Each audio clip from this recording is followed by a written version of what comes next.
सीढ़ी शिवाय नमस्ते दोस्तों। जैसा कि दोस्तों आज आप जानते हो, कल है बुधवार का दिन और बुधवार के दिन पड़ रही है हरतालिका तीज, जो कि बहुत ही खास और विशेष होती है।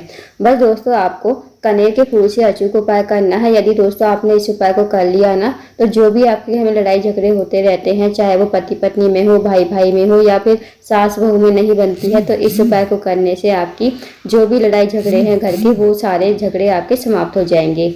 पूज्य गुरु जी कथा को सुनकर उपाय को अच्छे से समझाने का प्रयास करेंगे। तो आइए दोस्तों जानते हैं उपाय कैसे करना है।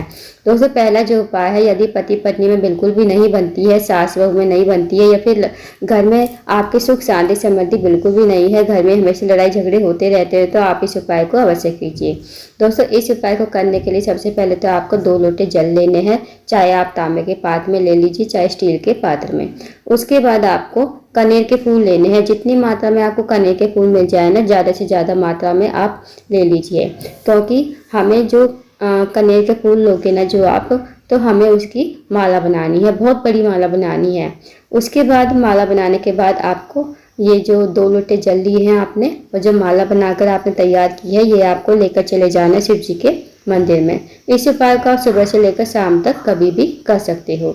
शिव जी के मंदिर में जाकर सबसे पहले आपको दोनों लोटे के जल शिवलिंग के ऊपर श्री शिवाय नमः करते हुए समर्पित कर देना है। एक हाथ से एक लोटा और दूसरे हाथ से दूसरा लोटा पकड़ते हुए दोनों हाथों से दोनों जल दोनों लोटे के जल को एक साथ ही आपको समर्पित करना है। उसके बाद दोस्तों जो आपके पास माला है ना, माला बनाकर लाए हो, तो ऊपर आपने देखा होगा पात्र टंगा होता है, जिसमें से शिवलिंग के ऊपर पानी टप टप करके टपकता रहता है।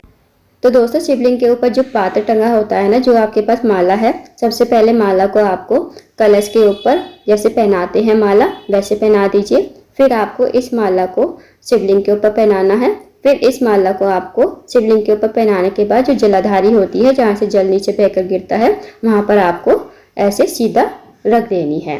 तो माला आपको ऐसे पहनानी है। सबसे पहले पात्र पर टांग देनी है, मतलब पात्र के ऊपर से, फिर शिवलिंग के ऊपर से, फिर जो जलाधारी है जहाँ से जल नीचे बहकर गिरता है, तो इस तरह आपको माला को पहना देना है। तो आपको बहुत बड़ी माला बनानी है, इस बात का ध्यान रखना।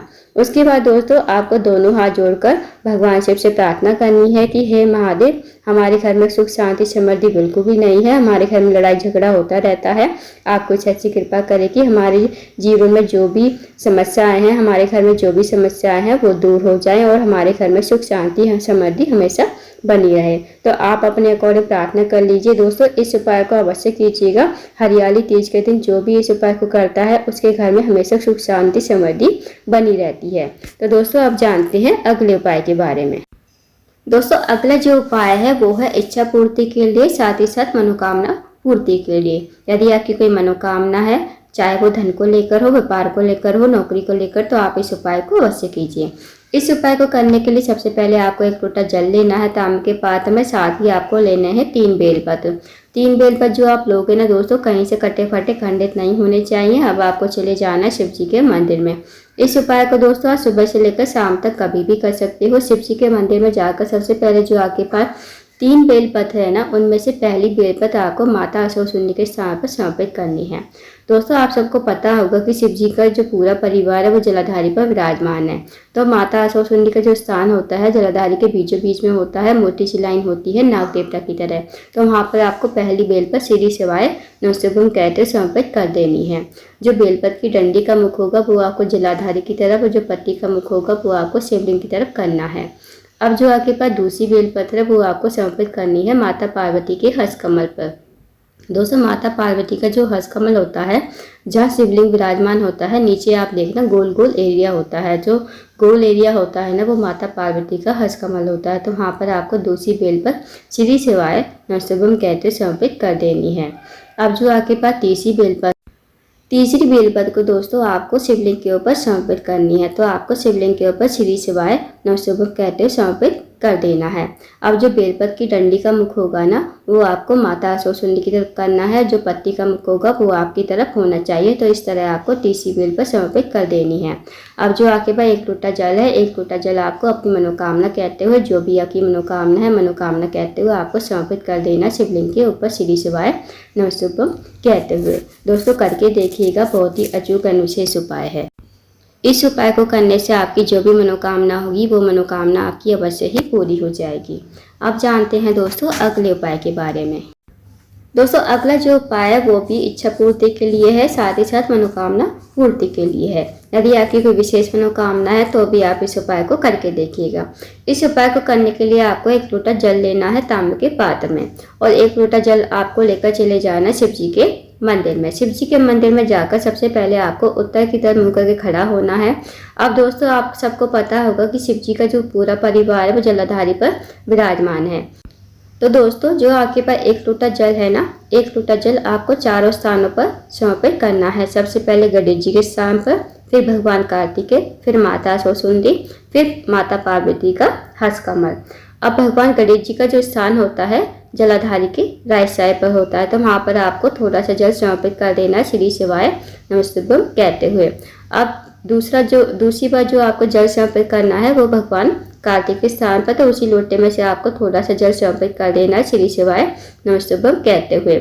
उसके बाद माता सरस्वती के स्थान पर, माता सरस्वती का स्थान जलाधारी के बीचों बीच में होता है, तो वहाँ पर आपको थोड़ा सा जल समर्पित कर देना है। उसके बाद आपको समर्पित करना है माता पार्वती के हस्त कमल पर।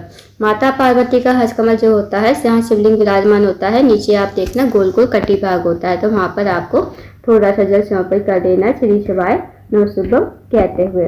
अब जितना भी जल बचेगा ना दोस्तों आपके पास, वो आपको शिवलिंग के ऊपर समर्पित नहीं करना है, इस बात का विशेष ध्यान रखना।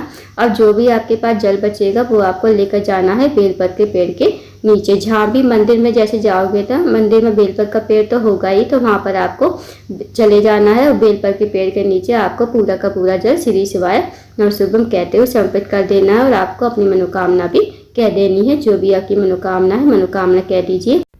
दोस्तों इस उपाय को करके देखिएगा, बहुत ही अच्छी विशेष उपाय है। इस उपाय को यदि आप करते हो तो जो भी आपकी मनोकामना होगी वो मनोकामना आपकी अवश्य ही पूरी हो जाएगी।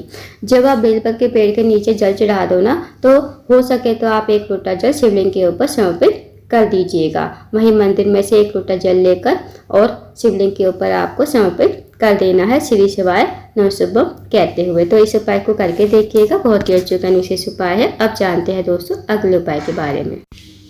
दोस्तों अगला जो उपाय है वो है बीमारी के लिए। अगर आपके घर में कोई व्यक्ति काफ़ी दिन से बीमार पड़ा है तो आप इस उपाय को अवश्य कीजिए।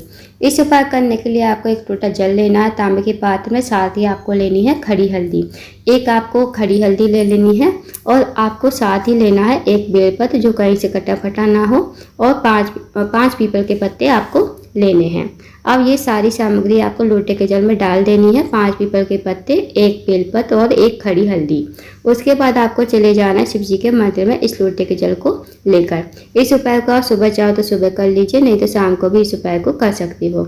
अब आपको शिव जी के मंदिर में जाकर सबसे पहले दोस्तों क्या करना है, आपको उत्तर की तरफ मुँह करके खड़ा होना है और कुंतकेश्वर महादेव का नाम लेते हुए या फिर अवधूतेश्वर महादेव का नाम लेते हुए जल को, लोटे के जल को शिवलिंग के ऊपर समर्पित कर देना है।